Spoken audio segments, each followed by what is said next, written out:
Hey, it's Captain Chris Meyer, Central Florida Sight Fishing Charters. And what do you do if you're on the front of the boat and you got a guy on your right and you're the guy on the left and you still want to be able to cast accurately and long distances without constantly having to reach in front of that guy's face, try to cast over his head? Well, you cast backwards, of course.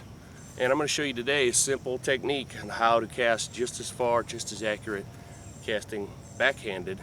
And with a lot of lures, you can actually get more distance because you get more leverage. So for forehand casting, we're always using two hands.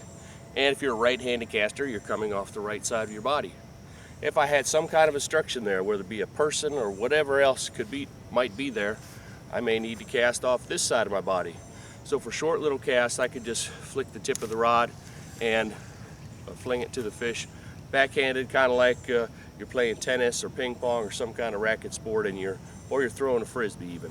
If I want to get more distance, then I'm going to add this hand, and this hand is going to pull. This is my rotate point. So as this hand pulls the tip of the rod around, I can get extremely long distances with very little effort.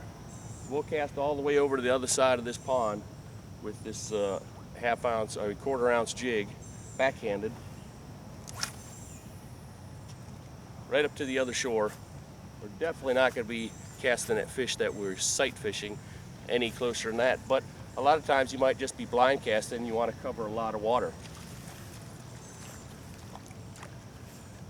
Again, if I'm casting far, I'm going to start really low, I'm going to go up and out.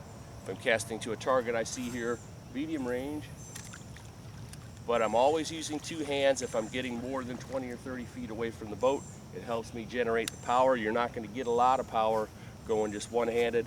It's the bottom hand that helps rotate the tip around.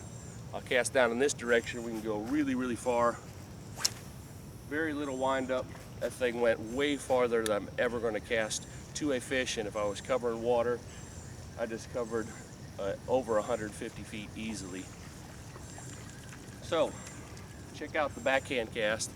It comes in really handy when you're fishing on the front of the boat with two guys, or you might have some other obstruction that's preventing you from casting forehanded. The backhand cast will allow you to be able to fish and catch more fish in different situations.